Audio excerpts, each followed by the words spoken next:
போயிருப்பாரான்னு சொன்னேன். நான் ரிப்பன் கேட்டேன். மாமா எங்க போயிருப்பாரு? அதான் தெரியலையே. மாமா எங்க மாமா அங்க இருக்காரு. மாமா எங்க எங்க மாமா? மாமா மாமா எங்க போனீங்க இவ்வளவு நேரமா? உங்களுக்காக நாங்க 2 பேரும் காத்து கிடக்குறோம். எங்க போனீங்க? மாமா இவருதான் என் தாய் மாமா. அக்கா நான் சொன்னேன்ல. ஆமா ஒருத்தர் அவருதான் இவருதான் அவரு. ஐயோ சாமி வெங்கடாஜலபதி அப்பா பள்ளிமலை முருகா மேச்சேரி பத்திரகாளி பழத்தாம்பட்டி மாரியாயி நான் கும்பிட்ற சாமியெல்லாம் என் கூடவே இருக்குது. இவங்க 2 பேரும் எங்கள் அக்கா பொண்ணுங்க. என்ன ஒன்று கூட எங்கள் அக்கா ஜாடையில் பிறக்கலை, அதெல்லாம் எங்கள் அக்கா வீட்டுக்காரன் ஜாடையில் பிறந்து போச்சு. மாமா நல்ல வேலை அக்கா புருஷன் சொன்னீங்க, வேற மாதிரி நினைச்சிருவாங்க. அவங்க சின்ன வயசுலயே கொடுத்துட்டு செத்து போயிட்டாங்க. அதை மட்டுமா கொடுத்தாங்க, ஒரு 20 ஏக்கரா காட்டியும் கொடுத்துட்டு போனாங்க. சொத்தும் நம்மளை விட்டு போகக்கூடாது, பிள்ளைங்களும் நம்மளை விட்டு போகக்கூடாதுன்னு 24 மணி நேரமும் கண்ணும் கருத்துமா அப்படியே பொண்ணிம்மா 2 பேரும் என்னையே கட்டிக்கிறேன்னு சொல்லும் போதுதான் ஆண்டவன் என் கூடையே இருக்கிறாங்கிறது தெரியுது. மாமா நீங்க ரொம்ப அழகு. மாமா நீங்க ரொம்ப தங்கமான மனசு. ஐ லவ் யூ மாமா. மாமா டு லவ் யூ மாமா.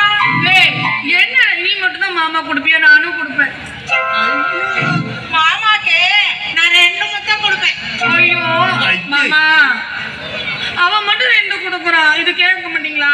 நான் என்ன வஞ்சனையா பண்றேன்? நான் என்ன விடவா மாட்டேங்கிறேன்? நீ எத்தனை முத்த வேணாலும் கூட.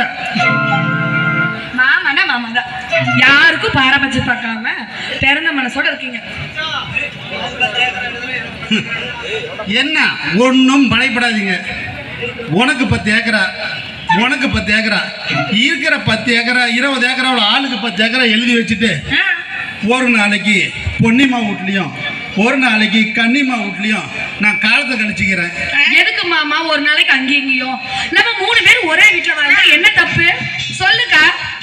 ஐயோ தனித்தனியா பிரிக்க கூடாது மாமா. காலையில அக்கா பாத்துக்குவா, சாயங்காலம் நான் பாத்துக்கிறேன். மாமா அதே பொன்னிமா என்னை விட்டுட்டு ஒரு நிமிஷம் கூட இருக்க மாட்டா மாமா. ஆமா மாமா. நாதாரி முண்டைங்களா நிறுத்துறி ஏண்டா டேய், நாளைக்கு செத்து போயிடுவான். வயசு என்ன ஆகுது? 60 வயசு. இவன் பையன் நான் 30 ஆகுது. ஊரில் ஊத்தியா வைக்கிறவனை பார்த்துருப்பீங்க, ஊரு ஃபுல்லாக பூத்தியா வச்சுருவனை பார்த்துருக்கீங்களா? இவன் தான் எங்கள் அப்பன். கூத்தியா வச்சத்தான் வச்சான், போய் ஒரு பிச்சைக்காரியை போய் கூத்தியாவா வச்சிருந்துக்கிறான்.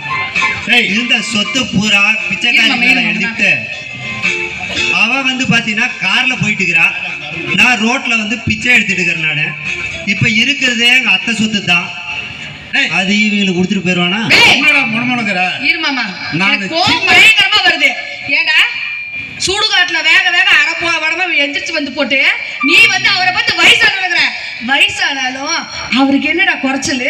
அப்படியே கின்னு கம்பீரமா நிக்கிறாரு பாரு. ஏடா டேய் கடையில பார்த்துக்கியாடா போட்டு வச்சுக்கோ. அப்படியே சின்ன வயசுல பண்ணதெல்லாம் இப்ப சொல்லி காட்டுவியாடா? கேளு மாமா. அப்ப வாலிப வயசுல பண்ணனே புடுங்கி கிழிச்ச. இப்ப 60 வயசு ஆகுது, சுகர் வந்துருச்சு, பிபி மயிறுன்னு இருக்குது. நல்லா கொஞ்சம் மூடிட்டு இருக்க வேண்டியதானே? அழகுமணி, எனக்கு 20 வயசுல வராத ஆசையெல்லாம் 60 வயசுல தாண்டா வருது. எப்படியா உனக்கு இப்படி வரும்? என்னம்மா உனக்கு இப்படி வருது? கொத்த வர மாதிரி இருந்துட்டு என்ன இழுப்பிடுத்து தள்ளுறான் பாரு. என்னடே அடி சாமி, அடுப்பு பெரிய அடுப்புடா. அப்பா அடுப்பு வச்சிருக்கேன். எங்க மாமா பார்த்து என்ன சொன்னேன்? எங்க மாமா பாரு இந்த வயசுல எவ்வளவு கெத்தா இருக்காரு பாத்தியா? மாமா பவுரி எரியும். மாமா என்ன நேரத்துல மாமா இவனை பெத்த ஆளப்பாரு உனக்கா என்ன இருந்துட்டு மூச்சு மோரக்கட்டை பேரு. அடே அப்பா, இப்படியே போச்சுன்னா இந்த 2 பிள்ளைங்களும் இவனே கட்டிக்குவான். இது அத்தை பிள்ளைங்க வேற. இப்போ என்ன பண்ணுறது? நமக்கு இந்த 2 பிள்ளைங்களும் வேணும், இந்த 20 ஏக்கரா சொத்தும் வேணும். நம்ம ஊரில் வந்து ஒரே ஒரு சின்ன வேலை தான் பண்ணுறாங்க. இப்போ இவனை ஏதோ ஒன்று பண்ணுனா ஒரே ஒரு 5 ரூபாய்க்கு ஒரே ஒரு பிளேடு வாங்கிட்டு வந்து நாய்க்கு விதை எடுக்கிற மாதிரி எடுத்து விட்டா அவன் பாட்டுக்கு அமைதியாகிடுவான். வாங்கிடுறேன்.